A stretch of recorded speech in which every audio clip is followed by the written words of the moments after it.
بسم الله الرحمن الرحيم. Thanks for watching. Don't forget to like, comment, share and subscribe to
وَأَمَّا مَنْ خَافَ مَقَامَ رَبِّهِ وَنَهَى النَّفْسَ عَنِ الْهَوَى فإن الجنة هي المأوى۔ جو انسان کل قیامت کے دن اپنے رب کے پاس کھڑے ہونے سے ڈرتا ہے، کل خدا کے سامنے پیشی ہوگی، حساب و کتاب ہوگا، پوری زندگی کے بارے میں ایک ایک حصے کے بارے میں خدا پوچھے گا، ہم کس طرح جواب دیں گے؟ اس لیے انسان ڈرتا ہے اور اپنے نفس کو پس پش ڈال کر کے اللہ کے فرمان کے مطابق زندگی گزارتا ہے۔ ایسے آدمی کا ٹھکانا جنت میں ہے۔ اور جو نفس کی غلامی کرتا ہے، جو دل نے کہہ دیا، نفس نے چاہا، چاہے وہ حلال ہو چاہے وہ حرام ہو، صحیح ہو یا غلط ہو، جو آدمی نفس کا غلام بن گیا وہ حرام کے اندر مبتلا ہو جاتا ہے۔ اللہ تعالیٰ نے ہمیں نفس سے باز رہنے کا حکم دیا ہے۔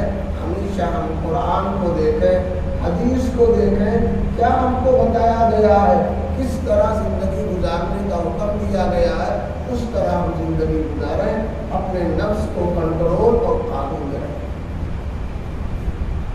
ایک تو انسان کا دشمن کیا ہے؟ نفس۔ اللہ تعالیٰ ہم سب کو نفس کے شر سے محفوظ فرمائے۔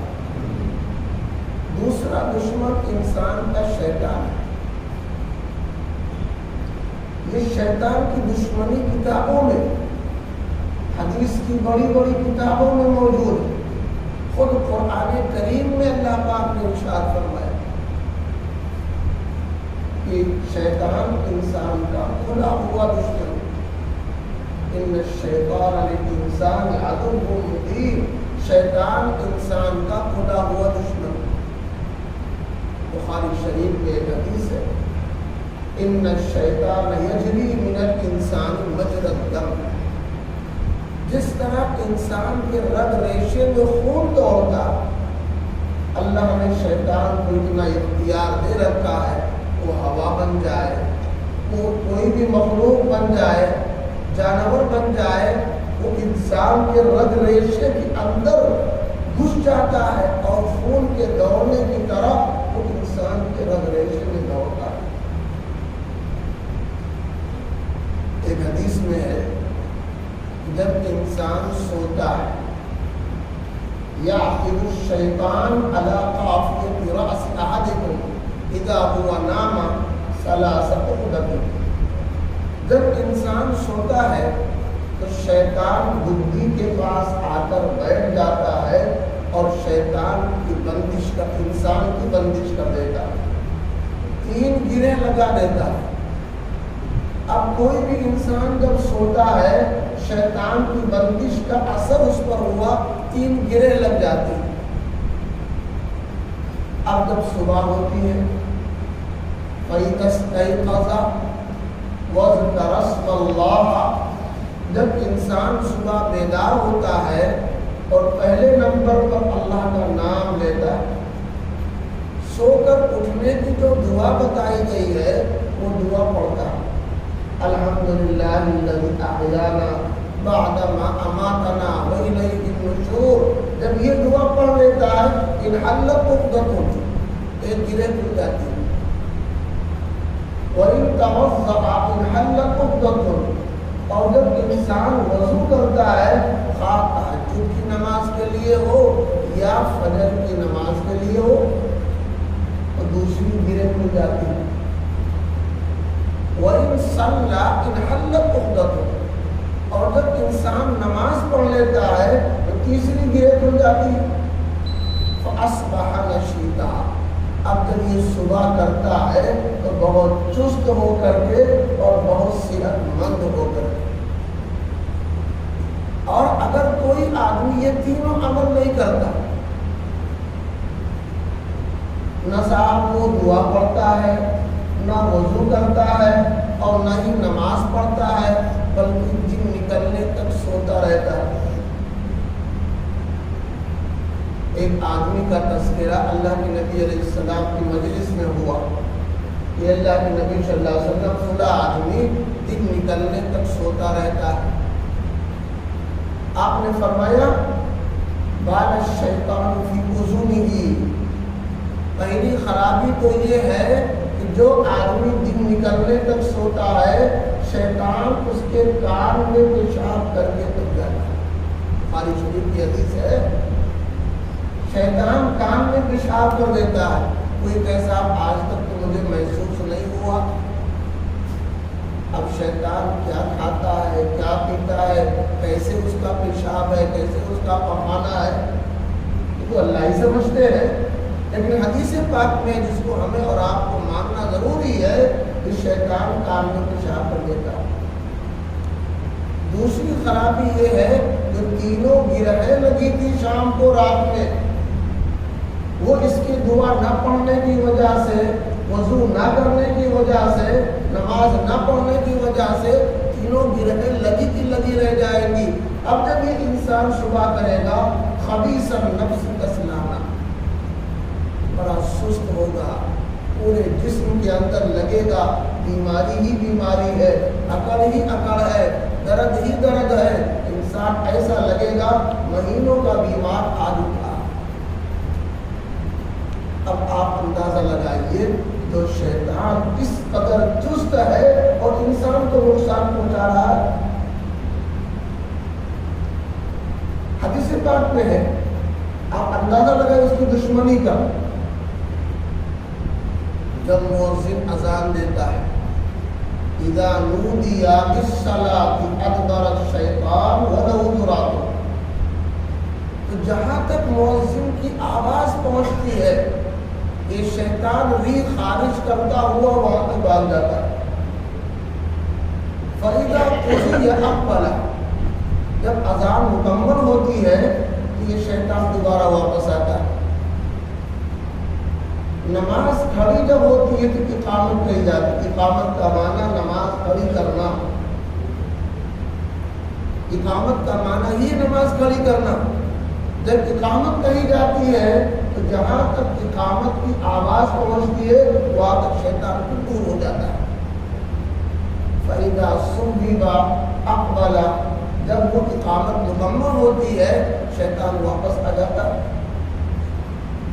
پھر کہاں جاتا ہے انسان کے دماغ میں دل کے درمیان بیٹھ کر وسوسے ڈالتا ہے اور گویا انسان سے کہتا ہے اذکر قضا اذکر قضا اذکر قضا فلاں چیز یاد کرو فلاں چیز یاد کرو. انسان نیت باندھ کر امام کے پیچھے کھڑا ہے لیکن ذہن اور دماغ دکان ہی میں ہے. ذہن اور دماغ کاروبار میں ہے. ذہن اور دماغ کھیل میں ہے.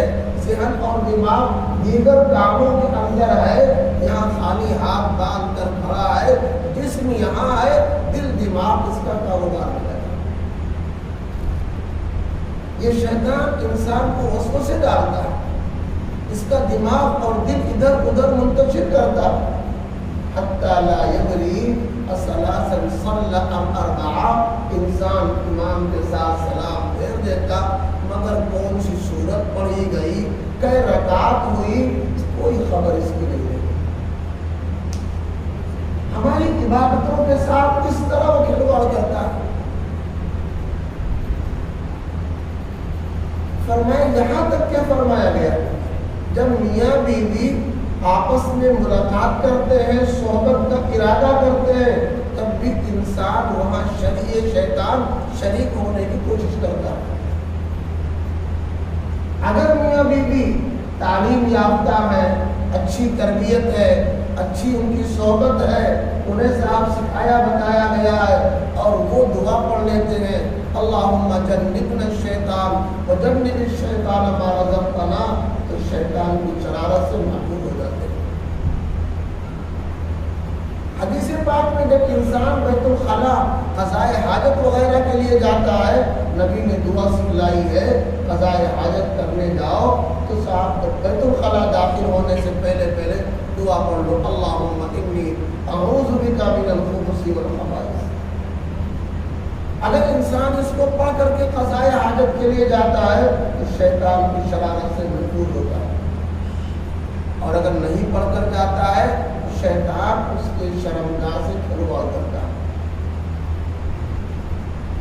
حدیث پاک میں ہے اللہ کے نبی علیہ السلام نے ایک مرتبہ فرمایا کہ شیطان کہاں تک دشمنی کرتا ہے، روز آنا پانی پر اپنا عرش اور تخت بچھاتا ہے۔ دنیا میں کام کرنے والے تمام شیطان چھوٹے بڑے یہ حاضر ہوتے ہیں سردار کے پاس، پھر یہ کارگزاری لیتا ہے، کس علاقے میں تھے، کیا کام کیا۔ کوئی کہتا ہے کہ صاحب میں نے قتل کرا دیا، کوئی کہتا ہے میں نے زنا کرا دیا، کوئی کہتا ہے میں نے چوری کرا دی، کوئی کہتا ہے میں نے لڑائی کرا دی، کوئی فتنہ برپا کر دیا، کسی نے فساد برپا کر دیا۔ شیطان سب کی کارگزاری سنتا ہے اور یوں جواب دیتا ہے تم نے کوئی بڑا کام نہیں کیا، تم نے کوئی بڑا کام نہیں کیا، تم نے کوئی بڑا کام نہیں کیا۔ اتنے بڑے بڑے کام کو کہتا کہ تم نے کوئی خاص بڑا کام نہیں کیا۔ اسی مجلس میں ایک شیطان پیچھے سر جھکائے بیٹھا ہوا ہوتا، وہ اپنے سمجھ سے ایک معمولی کام کیا ہے۔ جب اتنے بڑے بڑے کارنامے کو اس کا سردار کہتا ہے کہ تم نے کوئی خاص بڑا کام نہیں کیا، تو وہ مارے شرم کے اپنے چھوٹے کام کو بتانا نہیں چاہتا، لیکن ایک ایک کر کے جب سارے لوگ اپنی کارگزاری دے دیتے ہیں، اب سردار کی نظر اس پر پڑتی ہے، اس سے کہتا ہے او سب جھکانے والے اٹھو، تم بتاؤ کچھ کیا ہے۔ تو بڑی شرمندگی کے ساتھ وہ کہتا ہے کہ ہاں جی میں نے ایک کام کیا، چھوٹا سا کام ہے۔ کیا کیا ہے؟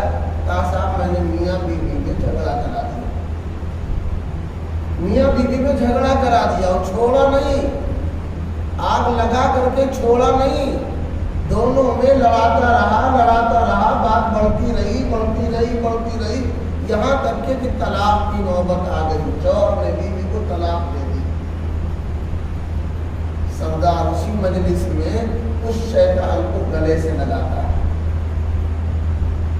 شاباشی دیتا ہے اور اس کے کام کا بڑا چرچا کرتا ہے، اس کا حوصلہ بلند کرتا ہے۔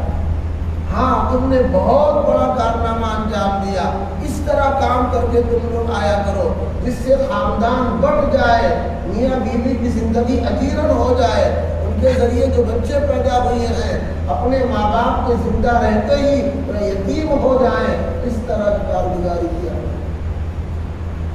شیطان اس عمل سے بہت خوش ہوتا ہے۔ اب آپ اندازہ لگائیں یہ شیطان کس طرح سے انسان کو بہکاتا ہے، نماز میں ورغلاتا بہکاتا ہے، سوتا ہے انسان تب اس کو ورغلاتا ہے۔ صاحب اگر وہ شادی شدہ ہے تو اس کو طلاق دلانے کی کوشش کرتا ہے، ہر چہار طرف سے شیطان نے انسان کو گھیرا ہے۔ قرآن کریم جو میں نے آیت کریمہ پڑھی ہے اس میں یہ آیت ہے، شیطان اللہ سے چیلنج کر کے آیا، لَأَقْعُدَنَّ عَلَىٰ صِرَاطِكَ الْمُسْتَقِيمِ۔ واقعہ یہ ہوا کہ اللہ تعالیٰ نے جب آدم علیہ السلام کو پیدا کیا، اس سے پہلے جنات دنیا میں آباد تھے، تمام انسانوں کے باپ حضرت آدم علیہ السلام، انہی سے انسانوں کا سلسلہ شروع ہوا۔ جناتوں میں ایک شخص ہے جس کا نام جان ہے، وَلَقَدْ خَلَقْنَا الْإِنسَانَ مِنْ صَلْصَالٍ مِّن طِينٍ۔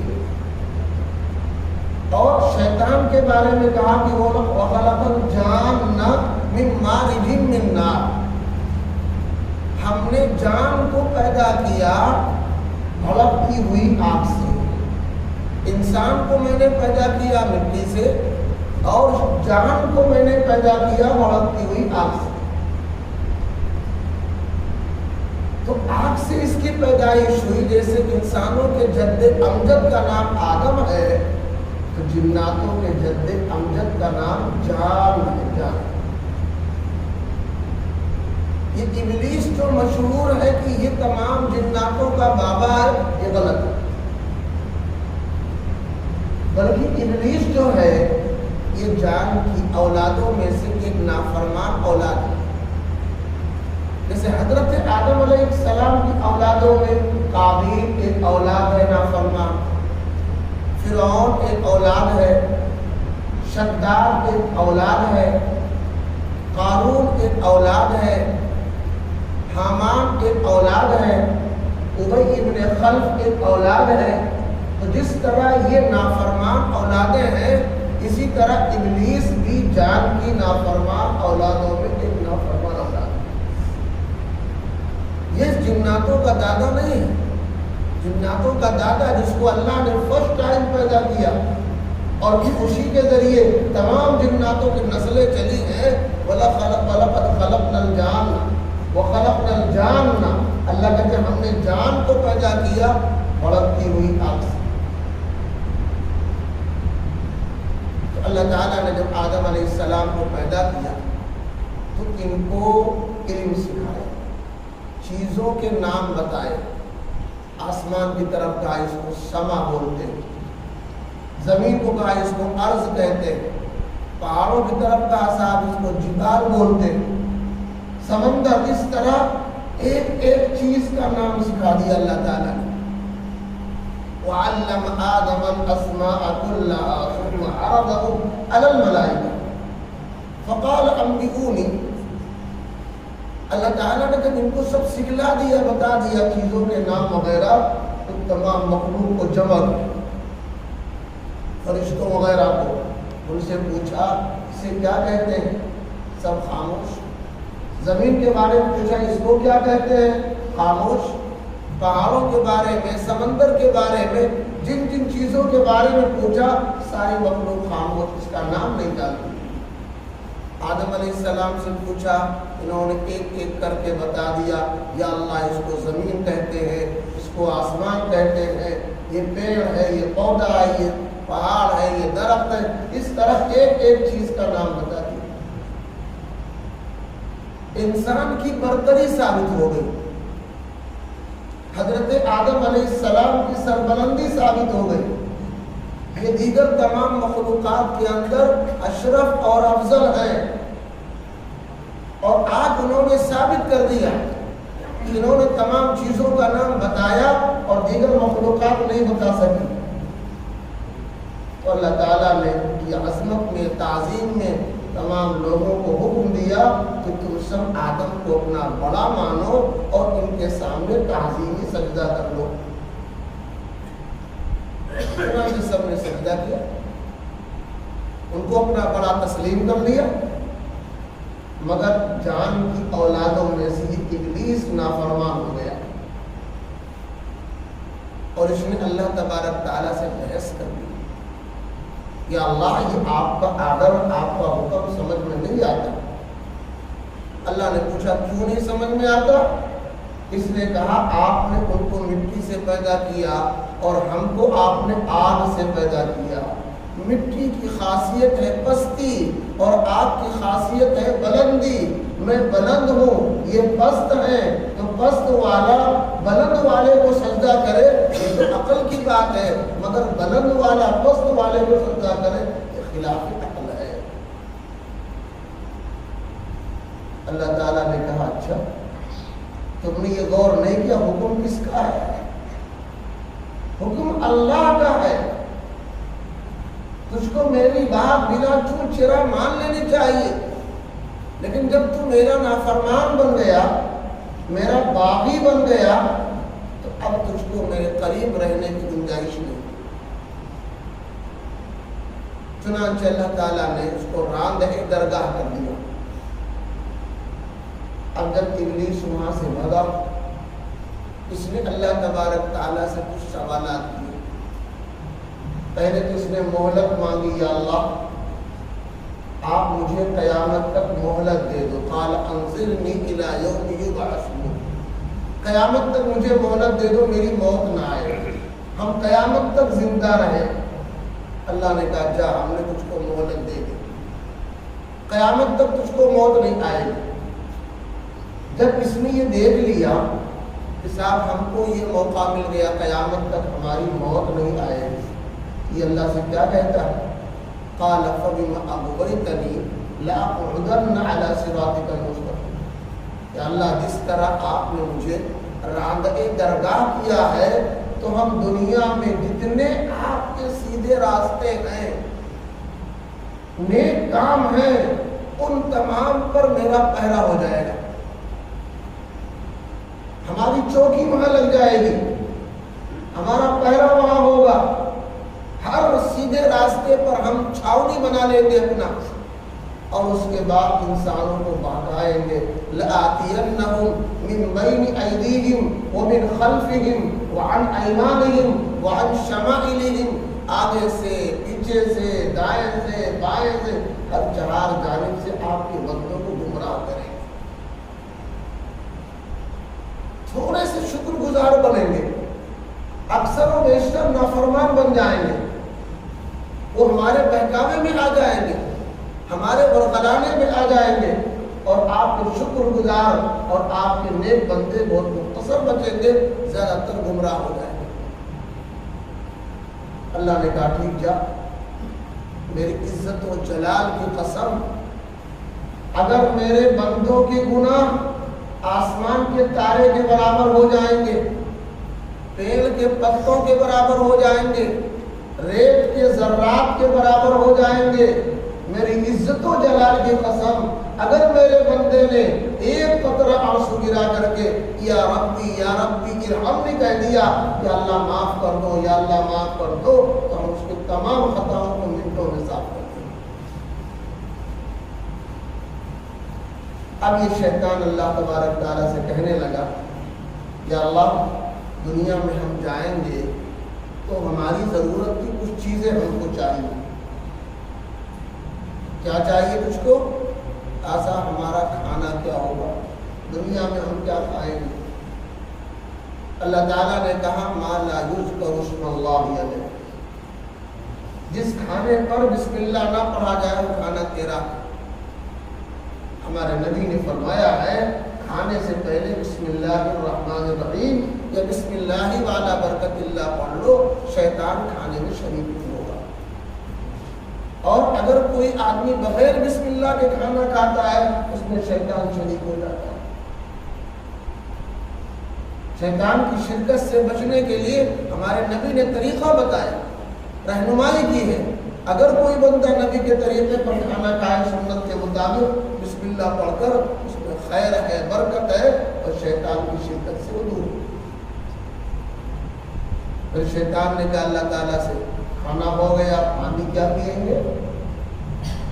اجعل لی شرابا، کہ اللہ میرے پینے کی چیز کیا ہوگی؟ اللہ تعالیٰ نے کہا کل مسکر، نشہ آور چیز تیری پینے کی چیز، جس سے نشہ پیدا ہو جائے، جس سے انسان کا دل دماغ خراب ہو جائے، وہ مشروب، وہ شراب تو شیطان کا مشروب۔ شیطان نے اس کو اتنا سمجھایا لوگوں میں، آج دوستوں بعض جگہ پانی کی طرح لوگ شراب پی رہے ہیں، اور جو اس کے نقصانات رات دن لوگ مشاہدہ کر رہے ہیں وہ قابل بیان نہیں ہے۔ شراب پی کر کس طرح ماں باپ کو ستاتے، شراب پی کر کس طرح بیوی کو مارتے اور پیٹتے، شراب پی کر کس طرح ننگا ناچ ناچتے، شراب پی کر کس طرح ریل گاڑیوں میں اور دیگر جگہوں میں خودکشی کر لیتے، کیونکہ شراب پینے کے بعد ان کا عقل، ان کا دماغ، ان کا شعور باقی نہیں رہ جاتا، صحیح اور غلط میں تمیز نہیں کر پاتے، اچھا اور برا کو صحیح نہیں سمجھ سکتے، اس لیے وہ کیا اچھا ہے کیا برا نہیں سمجھتے ہیں، ہر طرح کی چیزیں کرنا۔ اللہ اسی لیے ہمارے نبی علیہ السلام نے فرمایا کچھ بھی ہو جائے، تمہیں آگ میں جلا دیا جائے، تمہیں سولی پر لٹکا دیا جائے، کچھ بھی ہو جائے مگر تم شراب نہ پیو۔ آج دوستوں نوجوان طبقہ خاص طور سے کتنا زیادہ نشے کی طرف مائل ہے، شوق میں کوئی سگریٹ پیتے پیتے شرابی بن رہا، اسمائک پیتے پیتے شرابی بن رہا، چرس پیتے پیتے شرابی بن رہا ہے، بھانگ سونگتے اور کھاتے کھاتے شرابی بن رہا ہے، ہنسی مذاق میں ہوتے ہوتے وہ سب غلط چیزوں کا عادی بن جاتا ہے۔ پھر عادت کے بارے میں مثل مشہور ہے، جبل گردد جبلت نہ گردد، پہاڑ اپنی جگہ سے ٹل جاتا ہے مگر انسان کی عادت نہیں جاتی۔ بقدر اس طرح کے جملے حدیث پاک میں اللہ کے نبی علیہ السلام کا فرمان ہے، اگر تم یہ سنو کہ پہاڑ اپنی جگہ سے ٹل گیا ہے فصدقوا، مان لو، اور اگر تم یہ سنو کوئی آدمی اپنی عادت سے باز آ گیا فلا تصدقوا، مت مانو۔ جب انسان کسی چیز کا عادی ہو جائے صاحب اس کو چھوڑنا یہ صاحب لوہے کا چنا چبانا۔ تو ہم اپنے نوجوانوں سے گزارش کرتے ہیں خدا را ایسی حرکت آپ مت کریں، ورنہ شروع میں یہ عمل ہنسی مذاق تفریح اور اکا دکا اس طرح شروع ہوتا ہے، دھیرے دھیرے جب عادت بن جاتی ہے پھر انسان مکمل شرابی بن جاتا ہے اور مکمل وہ نشہ کرنے والا بن جاتا ہے۔ شیطان نے پھر اللہ سے کہا، یا اللہ دنیا میں ہم کہاں رہیں گے؟ کھانا ہو گیا، پینا ہو گیا، اب ہمارا ٹھکانہ کیا ہوگا؟ اجعل لی بیت، ہمارا گھر کہاں ہے؟ اللہ نے کہا الحمام والاسواق ومجامع الطرق، غسل خانہ پیخانہ یہ تیرے رہنے کی جگہ ہے، گندی جگہوں پر شیطان رہتا ہے۔ اسی لیے ہمارے نبی علیہ السلام نے فرمایا بہترین جگہ تمہارے لیے مسجد ہے، بدترین جگہ یہ بازار ہے۔ غسل خانے پیخانے میں شیطان رہتا، والاسواق اور بازاروں میں شیطان رہتا ہے۔ بہترین جگہ پرسکون جگہ مسجد ہے۔ آپ زیادہ سے زیادہ اپنے اوقات کو مسجد میں اللہ کی عبادت خانے میں لگاؤ، یہاں رہو گے پرسکون رہو گے، شیطان کے مکر و فریب سے محفوظ رہو گے۔ احب البلاد الی اللہ مساجدها وابغض البلاد الی اللہ اسواقها، اللہ کو سب سے پسندیدہ جگہ مسجد ہے اور اللہ کو سب سے ناپسندیدہ جگہ بازار ہے۔ شیطان نے پھر اللہ سے کہا اچھا گھر آپ نے بتا دیا، اب ہماری مجلس اور بیٹھک کیا ہوگی؟ کہاں پر ہم بیٹھا کریں گے؟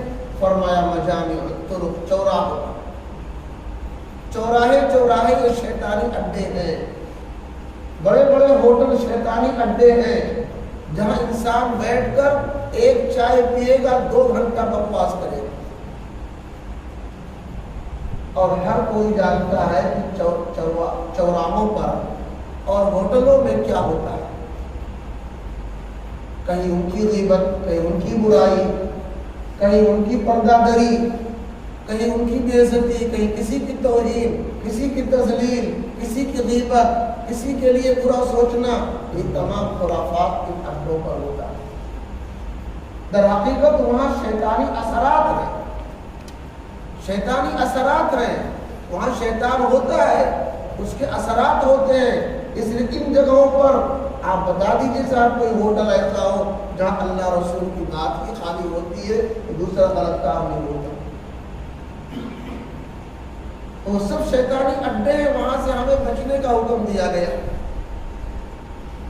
اب اس کے بعد پھر شیطان نے کہا یا اللہ میرا کھانا ہو گیا، پینا ہو گیا، گھر ہو گیا، مجلس ہو گئی، اچھا اب یہ بتائیے ہم کیا بولیں گے؟ اجعل لی حدیثا، ہم کیا گفتگو کریں گے؟ اللہ نے کہا الکذب، جھوٹ تیری گفتگو ہے، جھوٹ تیری گفتگو ہے۔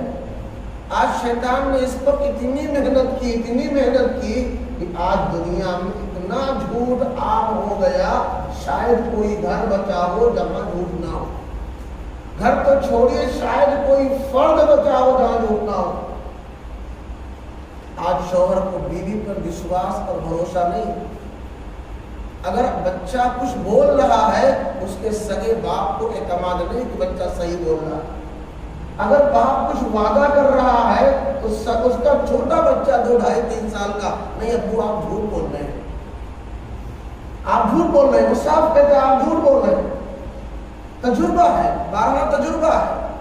تو جب جھوٹ اتنا عام ہو جائے کہ صاحب بیوی الگ جھوٹ بولے، شوہر الگ جھوٹ بولے، بچے الگ بولے، ماں باپ الگ بولے، بھائی بولے، گراہک بولے، مالک بولے، کہاں وشواس کہاں اعتماد ہے؟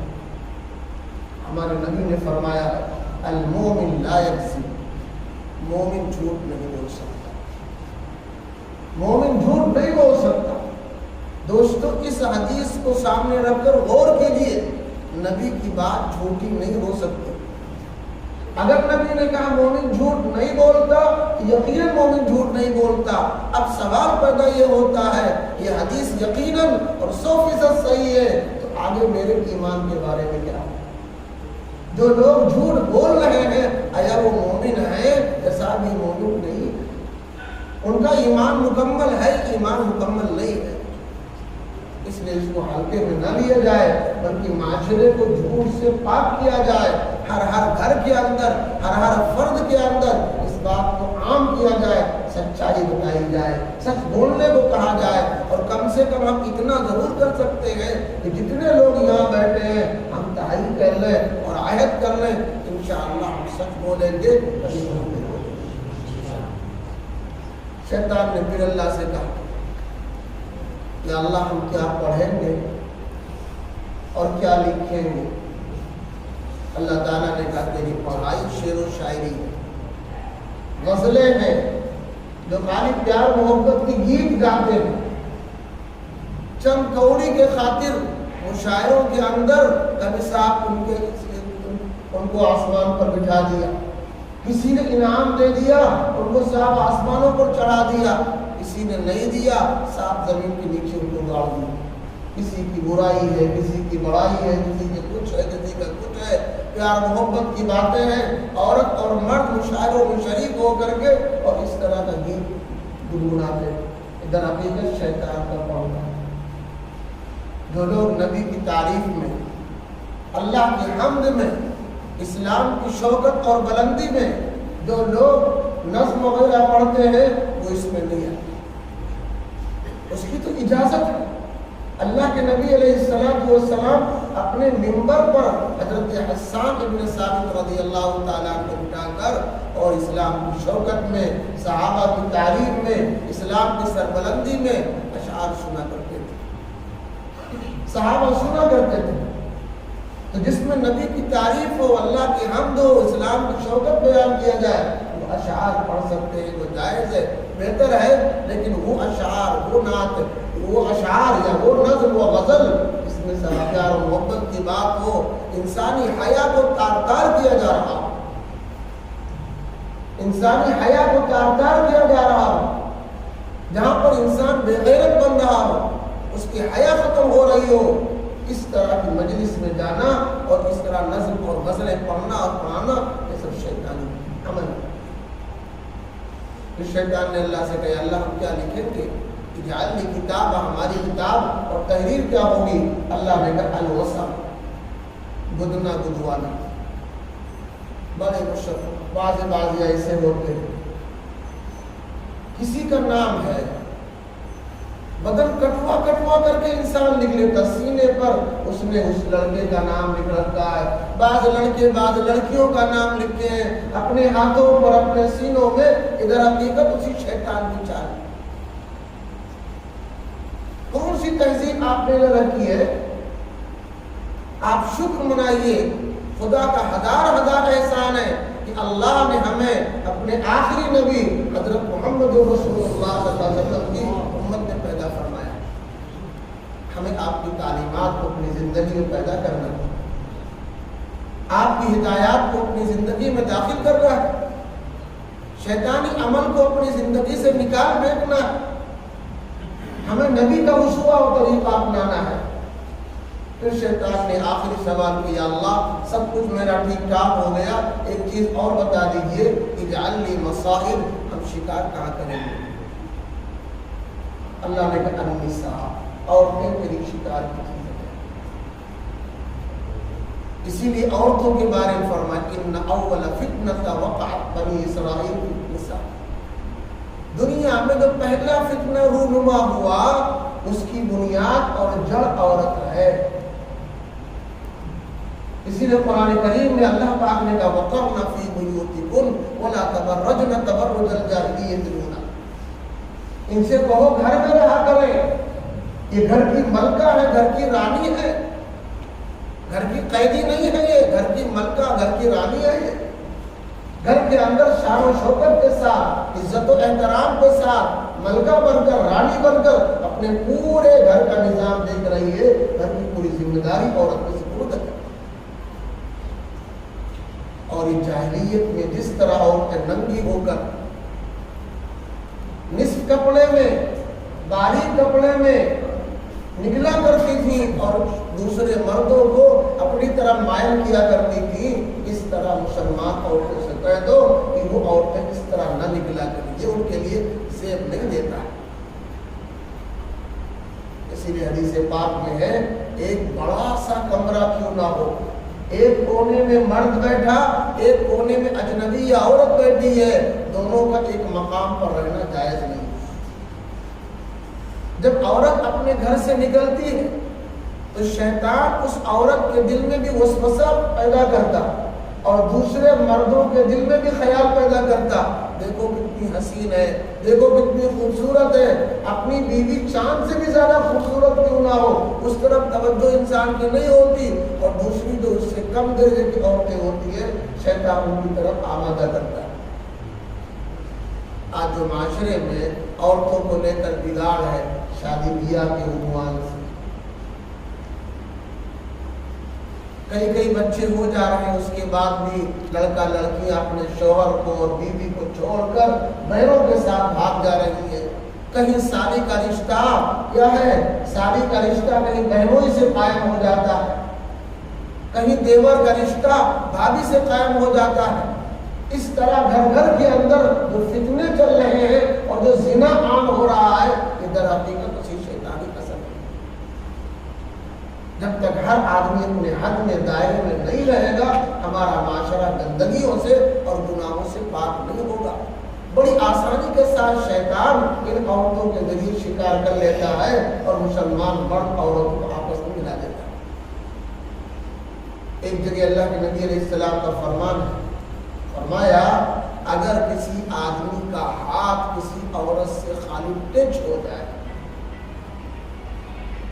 یہ اتنا خطرناک ہے، اللہ کے نزدیک اتنا ناپسندیدہ ہے، جیسے ایک خنزیر ہو گوبر میں، گندگی میں، غلاظت میں، پیخانے میں بالکل سرابور ہو اور وہ کسی انسان سے ٹکرا جائے، اتنا ناپسندیدہ وہ ہے، اس سے کہیں زیادہ ناپسندیدہ کسی آدمی کا ہاتھ کسی عورت سے لگ جائے۔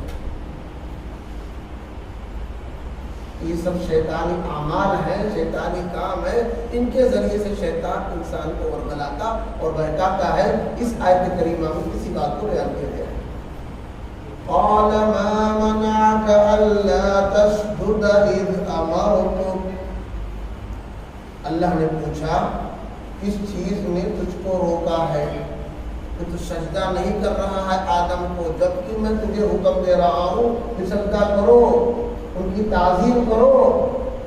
قال انا خیر من، شیطان نے کہا یا اللہ میں تو ان سے افضل ہوں، خلقتنی من نار وخلقته من طین، آپ نے ان کو آگ سے پیدا کیا ہے اور مجھے آپ نے آگ سے پیدا کیا ہے اور ان کو آپ نے مٹی سے پیدا کیا ہے۔ قال فاهبط منها فما يكون لك أن تتكبر فيها فاخرج إنك من الصاغرين، اللہ تعالیٰ نے کہا تو یہاں سے بھاگ جا، تجھ کو کوئی حق نہیں پہنچتا ہے تکبر اور غرور کرنے کا، غرور انسان کو ہلاک کر دیتا ہے۔ اسی لیے اللہ کے نبی علیہ السلام نے فرمایا، حدیث قدسی اللہ فرماتے ہیں الکبریاء ردائی، نہیں فرمائے العظمت ردائی، عظمت میری چادر ہے، بڑائی میری لنگی ہے، والکبریاء ازاری، جو آدمی بڑائی کو اپناتا ہے سمجھو میری چادر اور لنگی کو کھینچ رہا۔ اس لیے اللہ تبارک تعالیٰ کو تواضع پسند ہے۔ آپ دیکھو میرے نبی کتنے بڑے ہیں، کوئی آپ کا مقابلہ نہیں کر سکتا، لیکن اس کے بعد تواضع دیکھو، تواضع دیکھو، زندگی بھر گالی دینے والا آدمی دشمنی کرنے والا آدمی کلمہ پڑھتا ہے یا اپنے کسی ضرورت کا اظہار کرتا ہے، اللہ کے نبی علیہ السلام منع کرتے ہیں، تو نے مجھے گالی دیا ہے، تو نے مجھے برا بھلا کہا ہے، اب تیری بات نہیں سنیں گے۔ طائف کا واقعہ یاد کرو، بہت سے مسائل اور اعلام جو نبی پر ڈھائے گئے، ان واقعات کو یاد کرو، اور پھر جب نبی کا نمبر آیا اور اللہ تبارک تعالیٰ نے آپ ہاتھ پر مکہ فتح کر دیا، تو آپ نے کیا مظاہرہ کیا؟ جو خانہ کعبہ میں آ جائے وہ کیا ہے؟ امن والا ہے۔ اپنے گھر کا دروازہ بند کر لے، امن والا ہے۔ کچھ صحابہ نے جوش اور جذبہ میں آ کر یہ نعرہ بلند کر دیا، الیوم یوم الملحمہ، آج گوشت کاٹنے کا دن ہے۔ 13 سال مکہ میں ہم کو ستایا، 6 سال مدینہ میں شروع میں خوب ستایا، جنگ بدر، احد، دیگر تمام مقامات پر ان لوگوں نے ہم سے لڑائیاں کی ہیں، الیوم یوم الملحمہ، آج ہم بھی گوشت کاٹ کر کے رہیں گے، بدلہ لے کر رہیں گے۔ کچھ لوگوں نے یہ بات ہوتے ہوتے نبی تک پہنچا دی، آپ نے کہا ان سے جھنڈا لے لو، اور نعرہ آپ نے بدل دیا اور کہا صاحب یوں نعرہ لگاؤ، الیوم یوم المرحمہ، الیوم یوم المرحمہ، آج رحم کا معافی کا دن، آج رحم اور معافی کا دن ہے۔ اصل پہلوان تو اسی کو کہا گیا جس کو پاور ہو، جس کو بدلہ لینے کا پوری طاقت اللہ نے دے رکھی ہے، پھر بھی بدلہ نہ لے اور معاف کر دے، اصل پہلوان تو وہی ہے۔ آدمی کمزور ہے، بدلہ نہیں لے سکتا، اور وہ آدمی کہ ہم نے معاف کیا، وہ اصل معافی تھوڑا ہے، وہ کچھ کر ہی نہیں سکتا۔ اصل معافی تو جب ہے کہ ایک انسان میں پوری طاقت موجود ہے، بدلہ لے سکتا ہے، ان کا جواب پتھر سے دے سکتا ہے، اس کے باوجود اللہ کے نبی کی سنت کو یاد کر، اللہ کے فرمان کو یاد کر کے، اور اس کو اللہ کے لیے معاف کر دیتا ہے، در حقیقت یہ معاف کرنے والا اور اس کے اوپر بہترین اجر و ثواب کا وعدہ ہے۔ دوستو، بات مختصر یہ کہ 2 چیزیں انسان کی دشمن ہے، ایک نفس ہے، ایک شیطان ہے۔ اس سے ہمیں اور آپ کو ہر وقت چوکنا رہنا ہے کہ اللہ تعالیٰ ہم سب کو نفس کی شرارت سے اور شیطان کی وسوسے سے محفوظ رکھے، اور ہماری پوری زندگی ان دونوں کی شرارت سے اللہ محفوظ فرمائے۔